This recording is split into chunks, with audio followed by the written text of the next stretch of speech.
En Venezuela, un cambio de ley transformó por completo el universo de las organizaciones sin fines de lucro. De repente, pasaron de ser vistas como aliadas del Estado a ser consideradas una fuente de ingresos. Hoy vamos a desglosar qué fue lo que cambió, por qué pasó y qué significa todo esto para el trabajo social en el país. A ver, cuando escuchamos organización sin fines de lucro, o como se les conoce, OSFL, ¿qué se nos viene a la mente? Generalmente gente ayudando, trabajando por la comunidad. Su motor, su razón de ser, no es el dinero, sino una misión social, humanitaria o incluso artística. Ese es el punto de partida. Y bueno, la clave de su definición está en el nombre, sin fines de lucro. Esto significa que cualquier ingreso que tengan, ya sea por donaciones o por ayudas, se reinvierte sí o sí en su misión social. Aquí no se reparten ganancias, cero. Pero, ¿qué pasa cuando la mirada del gobierno cambia? Cuando deja de ver a estas organizaciones como aliadas y empieza a verlas como una posible fuente de ingresos fiscales. Bueno, es justo ahí donde toda esta historia da un giro de 180 grados. Todo nos lleva al año 2014. Una reforma fiscal llega y, básicamente, redefine por completo las reglas del juego para estas organizaciones. Vamos a ver por qué. Y el cambio fue increíblemente rápido, ¿eh? Miren, antes de 2014, la mayoría de estas organizaciones simplemente no pagaban impuestos. Era la norma. Pero en noviembre de ese año, ¡pum!, una reforma eliminó de un plumazo esa exención general. Un año después, en diciembre de 2015, otra ley vino a consolidar este nuevo y mucho más estricto marco fiscal. Ahora, la pregunta es, ¿cuál fue la justificación oficial para un cambio tan drástico? El argumento del gobierno fue que muchas de estas OSFL eran en realidad disfraces. O sea, fachadas que usaban empresas para evadir impuestos. Esa fue la razón que se dio públicamente para la reforma. Y así fue como la ley, una vez publicada en la Gaceta Oficial, se convirtió en la herramienta del CENIAT, que es la Autoridad Tributaria Nacional, para empezar a fiscalizar a un sector que hasta ese momento estaba prácticamente fuera de su radar. Entonces, ¿cuál es la nueva regla del juego? Es muy simple. Ahora, por defecto, toda organización sin fines de lucro es una contribuyente. La exención de impuestos ya no es la norma, sino la gran excepción.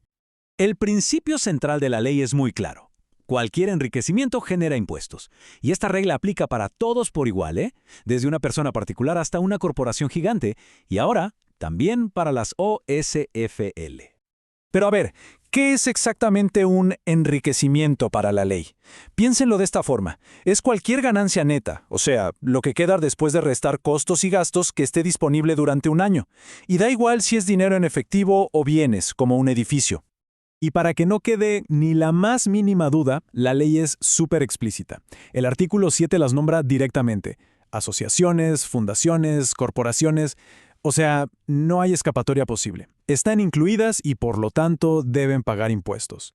Y es aquí donde la cosa se pone interesante, porque las OSFL ahora se enfrentan a una especie de bifurcación, un cruce de caminos que va a determinar exactamente cómo y cuánto van a tributar.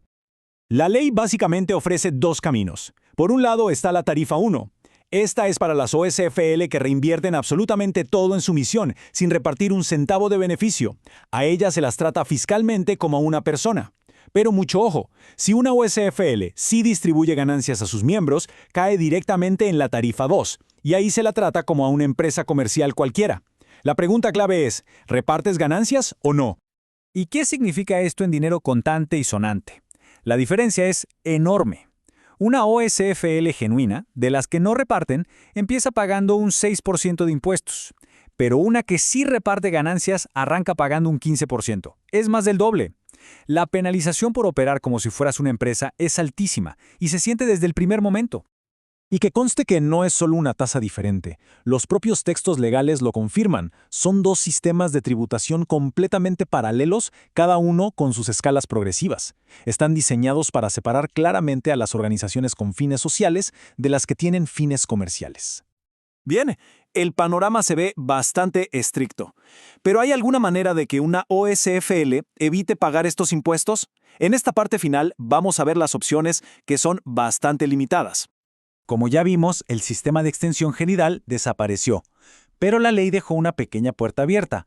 Es una exención súper específica creada en el artículo 14, pero solo para un grupo muy selecto, las instituciones benéficas y de asistencia social. Pero claro, obtenerla no es automático. La organización primero tiene que demostrar que se dedica exclusivamente a fines benéficos. Luego tiene que solicitar formalmente esa calificación de exención al CENIAT. Y si se la aprueban, ojo, igual tiene que presentar una declaración informativa cada año. Es un alivio en el pago, pero no significa desaparecer del radar fiscal. Entonces, para que nos quede todo bien claro, resumamos los puntos clave. Primero, las OSFL en Venezuela ahora son contribuyentes por defecto. Segundo, la línea que lo divide todo es si se distribuyen ganancias o no. Eso define si se paga la tarifa 1 o la tarifa 2, mucho más alta. Tercero, hay una vía de escape, esa exención, pero es muy específica y hay que solicitarla. Y por último, y esto es crucial, tener una contabilidad transparente y ordenada ya no es una opción, es una obligación para todas.